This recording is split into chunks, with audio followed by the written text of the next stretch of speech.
भाग करना सीखेंगे। तो बिल्कुल जीरो लेवल से आपको समझाया जाएगा, बिल्कुल आसानी से आप, बिल्कुल सबसे सरल तरीका होगा। जो बच्चे के लिए भाग करने में कमज़ोर हैं, जो मैथ के अंदर के लिए कमज़ोर है, तो ये वीडियो ज़रूर देखना।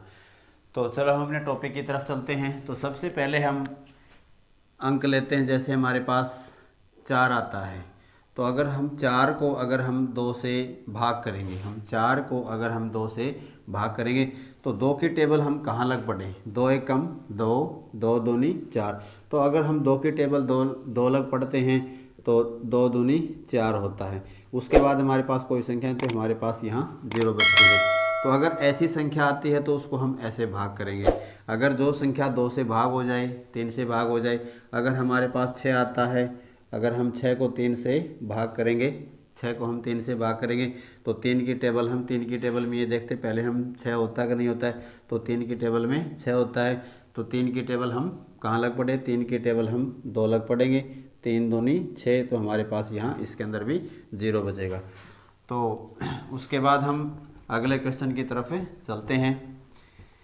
आगे हम अब संख्या लेते हैं, हम जैसे 12 लेते हैं, हम 12 लेते हैं। अब 3 से भाग करके देखेंगे। तो सबसे पहले इसमें हम एक अंक लेंगे। 12 को हम 3 से भाग करेंगे तो इसमें हम एक अंक लेते हैं। अगर एक अंक छोटा है तो हम 2 अंकों को लेंगे, हम इसमें 2 अंकों को लेंगे। तो 2 अंक हमारे पास कितने हो जाते हैं, 12 हो जाते हैं। तो 3 की टेबल में ये देखते हैं हम 12 होते हैं, नहीं होते हैं। अगर नहीं होते हैं तो उससे हम छोटी संख्या इसके नीचे लगते हैं, क्योंकि हमारे पास यहाँ 2 अंक आ चुके हैं। उस संख्या पीछे वाले जो भाग था उसमें हमारे पास सिर्फ एक अंक ही था। तो हम 3 की टेबल कहाँ लग पड़ेंगे, 4 लग पड़ेंगे। 3 चौके 12 होते हैं, तो या 12 लिखेंगे हम। तो इसमें से अगर माइनस करते तो हमारे पास 0 बचती है। उसके बाद हम आगे क्वेश्चन लेते हैं। अगर हमारे पास जैसे 18 आता है, 18 को हम 6 से भाग करेंगे तो उसी तरह हम क्या करेंगे, हम इसमें एक अंक छोटा है तो हम इन दोनों अंकों को लेंगे हम। तो 2 अंक हमारे पास कितने हो जाते हैं, 18 हो जाते हैं। तो 6 की टेबल में हम ये देखते हैं 18 होते हैं, तो 6 की टेबल में हम कहाँ लग पड़ेंगे, 3 लग पड़ेंगे। 6 तो ये कितना आएगा, 18 आएगा। इसमें हमारे पास क्या बचती है, 0 बचती है। तो इस प्रकार हम 0 लेवल से भाग करना सीख सकते हैं। अगर इससे बड़ी संख्या आती है, जैसे हमारे पास 3 अंकों की संख्या आ जाती है, 3 अंकों की संख्या आ जाती है, तो हम इसको जैसे 4 से भाग करेंगे, इसे हम 4 से भाग करेंगे। 234 को हम 4 से भाग करेंगे। इसमें सबसे पहले हम इसमें एक अंक उठाएंगे। तो अगर एक अंक छोटा है तो हम इन 2 अंकों को लेंगे। तो 2 अंक लेंगे तो हमारे पास कितने हो जाते हैं, 23। अब ये देखते हैं हम 4 की टेबल में 23 होता है, 4 की टेबल में 23 नहीं होता है, तो इससे हम छोटी संख्या लिखेंगे। तो 4 की टेबल में छोटी संख्या क्या होती है, 20। तो हम पहाड़ा कहाँ लग पड़ेंगे, 4 5 कितना हो जाएगा, 20। अब इसमें हम माइनस करेंगे, हमारे पास 3 बचता है।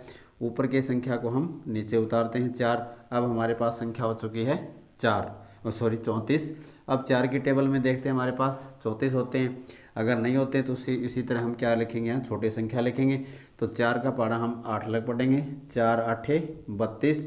इसमें इसको माइनस करेंगे, हमारे पास यहाँ 2 बचता है। तो ये हमारा क्या बच जाएगा, शेष फल, जिसको हम बोलते हैं। क्योंकि आगे हमारे पास कोई भी संख्या नहीं है तो इसको हमें यहीं स्टॉप करना पड़ेगा, यहीं रोकना पड़ेगा। तो ये हमारा भागफल आ जाएगा। उसके बाद हम आगे जैसे हमारे पास 3 अंक थे तो हम 4 अंकों को करके देखेंगे, हम 4 अंकों को भाग हम कैसे करेंगे। तो अगर जो बच्चे मैथ के अंदर कमज़ोर हैं तो आप उन बच्चों को के लिए वीडियो देखना बहुत ही ज़रूरी है। तो उसके बाद हम अंक लेते हैं 3 4 5 6, इनको हम 3 से भाग करेंगे। तो 3456 को हम 3 से भाग करेंगे। तो सबसे पहले हम इसके अंदर एक अंक उठाएंगे। अगर एक अंक छोटा है तो हम 2 अंकों को लेंगे। लेकिन ये देखते हैं हम 3 की टेबल में 3 होता है, तो 3 की टेबल में 3 होता तो 1 लग पड़ेंगे हम।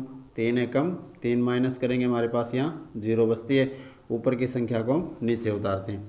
अब 4 हमारे पास संख्या उसकी, तो 3 की टेबल में 4 नहीं होता तो इसे छोटी डालेंगे हम। तो 3 एकम 3 यहाँ लिखेंगे हम। इसमें माइनस करेंगे, हमारे पास 1 बचेगा। ऊपर की संख्या 5 को हम नीचे उतारेंगे। अब हमारे पास हो चुकी है 15। 3 की टेबल में हम 15 देखते हैं, तो 3 की टेबल में 15 होते हैं, तो पहाड़ा हम पढ़ेंगे 5 अलग। 3 5 15, इसमें इसको माइनस करेंगे, हमारे पास यहाँ 0 बचती है, ऊपर की संख्या को हम नीचे उतारते हैं। अब हमारे पास संख्या आ चुकी है 6। तो 3 की टेबल में 6 होते हैं, लेकिन कहाँ लग पड़ते हैं, 2 लग, 3 दूनी 6, तो 3 दूनी 6, तो इसमें हमारे पास 0 बचती है। तो बिल्कुल जीरो लेवल से आपको समझाया गया है। अगर आपको वीडियो अच्छी लगी है तो प्लीज़ चैनल को वीडियो को लाइक कीजिए, चैनल को सब्सक्राइब जरूर कीजिए, और ऐसी वीडियो का नोटिफिकेशन पाने के लिए आप बेल प्रेस जरूर करना, ताकि सभी वीडियो का नोटिफिकेशन आप सभी दोस्तों तक जरूर मिले। Thank you. जय हिंद, जय भारत।